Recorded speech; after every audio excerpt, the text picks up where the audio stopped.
move over to a relatively bigger molecules composed of two identical atoms, which are homonuclear molecules, then the valence orbitals come into picture. Say, for example, we take up the case of boron. So let us try to form B2 or diboron from two boron atoms. Boron has got p orbitals. The spatial disposition of p orbitals is such that if you place these two boron atoms, one of these p orbitals, say the px, will be along the molecular axis and they will be having a directed overlap forming a sigma bond. While the other two p orbitals, one like this and the other going like this will be forming certain pi bonds kind of structure. So, in case of the direct overlap, it can be like this. If you simply add them, this will lead to a bonding or an anti-bonding situations. So, once these are there, so these are the corresponding pi MOs, and this is the expected MO diagram in case of the B2 molecule. So, one of these is the sigma 2p. Since it is a direct overlap will always lead to better stabilization. So, this will go down energetically, and naturally maintaining the barycenter like this, the antibonding orbital will go up to the highest possible level. And these two are the two degenerate pi bonding MOs and the two degenerate pi antibonding MOs. Now, in case of the boron molecule, this case, as simply we have stated over here, is not that simple. Why it is so, I'll tell you. So, with this simple MO picture of the valence portion, we keep on filling the corresponding MOs with energy, with these electrons. So, boron atom's electronic configuration is 1s2, 2s2 and 2p1. So, what you will do is, start from the valence shell 2s. So, these are the two sigma bonds formed by the direct overlap of the 2s orbitals. So, this is sigma 2s and the sigma antibonding 2s, sigma 2p and the sigma antibonding 2p. So, in the valence shell there are 3 electrons each of the atom. So, you have to fill in 6 electrons, 2, 4 and 6. So, the electrons get paired up. But it is seen that the boron molecule is actually paramagnetic. That means it has a magnetic property. So, why it is paramagnetic? So, there must be something which is missing over here. See, what we have done over here is we have simply taken into account, as shown in the first slide, this one, the previous one, that we have simply taken into account the presence of s and p orbitals and have formed the molecular orbitals accordingly. But keep in mind the fact that in case of boron or elements like boron, carbon, nitrogen and so on, the 2s and the 2p orbitals are energetically very proximate. They are energetically very close by.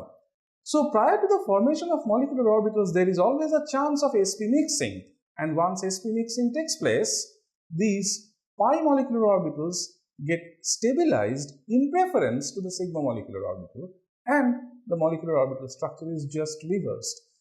The previous slide shows that, okay, the molecule, if you draw a vertical line over here, the molecule has a symmetry. I mean, these orbitals has got a symmetry, and with respect to every such molecular orbital, you look, there will be a symmetry.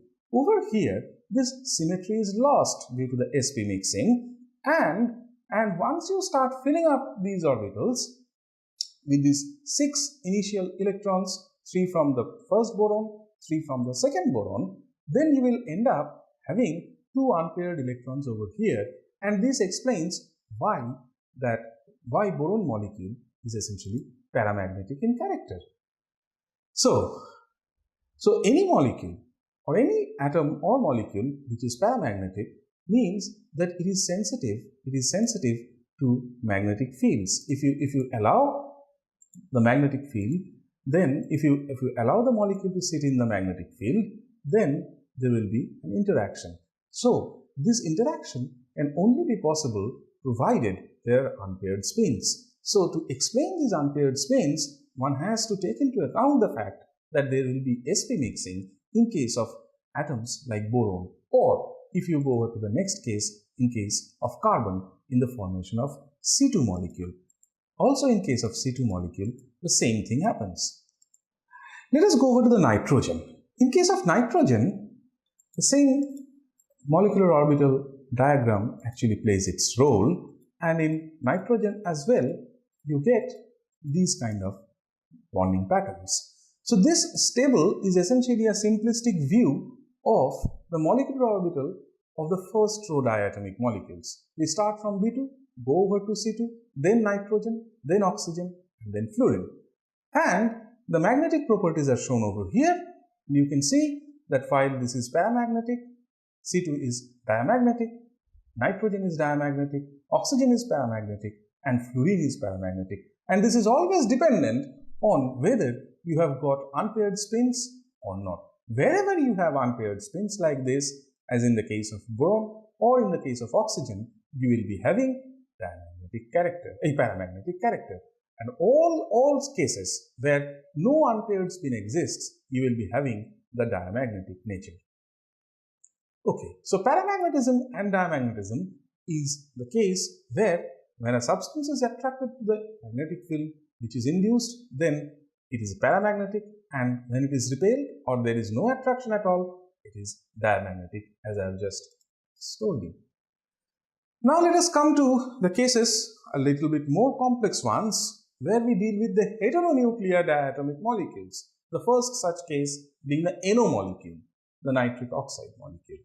So in the case of NO molecule, the molecular orbital diagram is like this. And you keep in mind the fact, I'll just show you one of these examples with HF. This is a simpler case.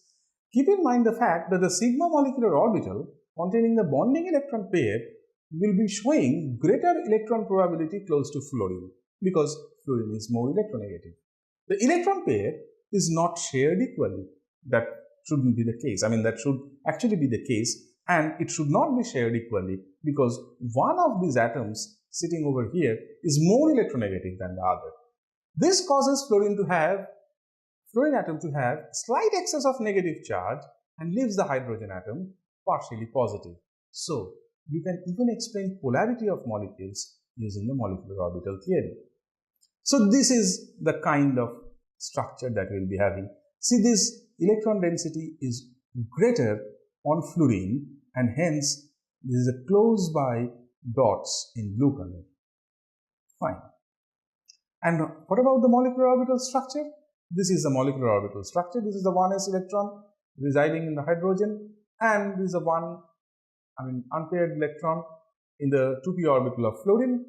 And see, since this 2p orbital, fluorine is more electronegative, fluorine has got higher nuclear charge, this 2p orbital is pulled downwards, so this is more stable in energy as compared to the 1s. So this is not symmetric.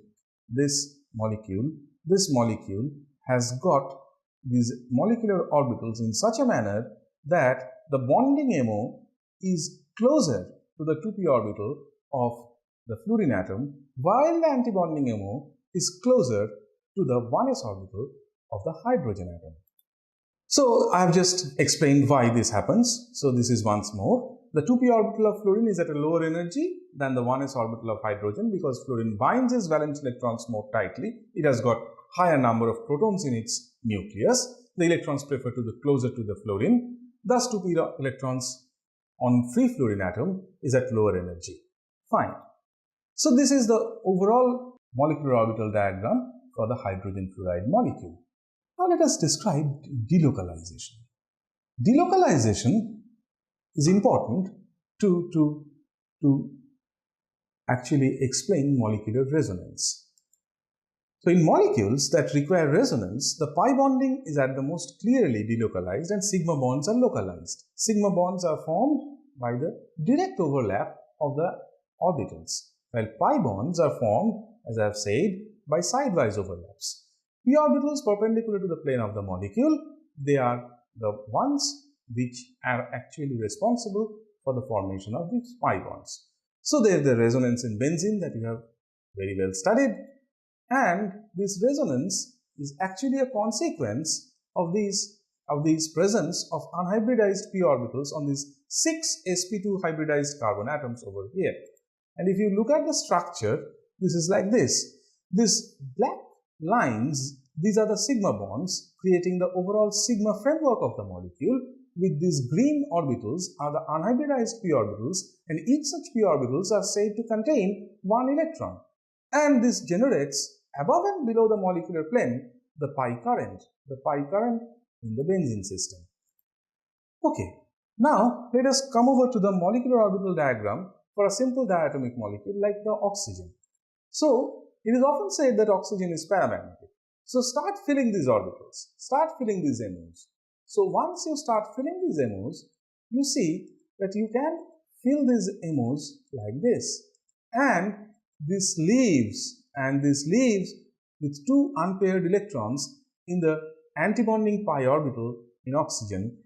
And if you calculate the bond order, see there are 2, 4, 6 and 8 bonding electrons, and there are 2, 3 and 4 antibonding electrons. So bond order is defined as half the number of bonding minus the number of antibonding electrons. So it's 2. So oxygen molecule has got a double bond.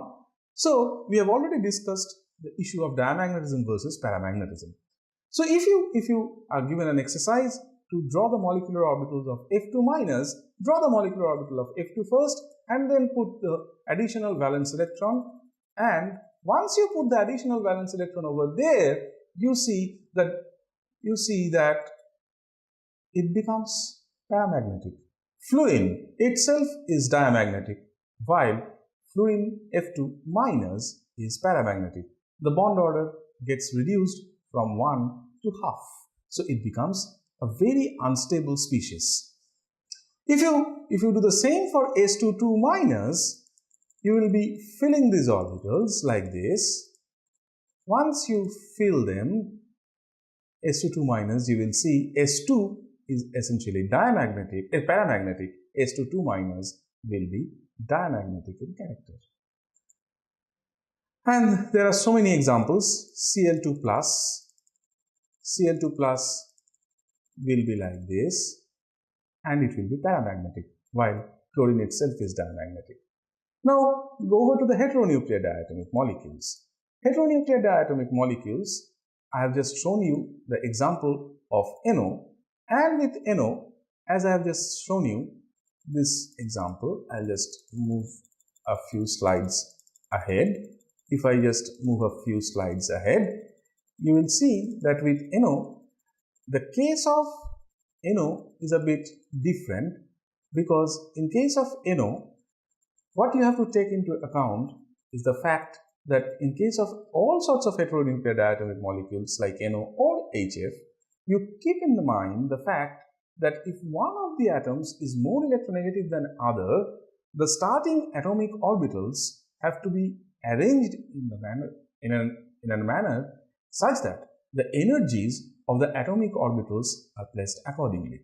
Because the more electronegative atom will be having its atomic orbitals lower in energy as compared to the atoms with higher electronegativity. So let us complete this entire thing by putting forth the last slide, where I can just show you a few simple examples of delocalization, and I'll refer certain books on this particular subject of chemical bonding. So once you go over to the case of this, you can study these books with, this is Inorganic Chemistry by Purcell and Codds, this is Hui, and this is the Douglas McDaniel Alexander. And specifically for bonding purposes, you can study, this is one of the very good classic texts called The Structural Inorganic Chemistry by A.F. Wells, and this is Molecular Electronic Structure by Bolhausen and Gray. So, thank you.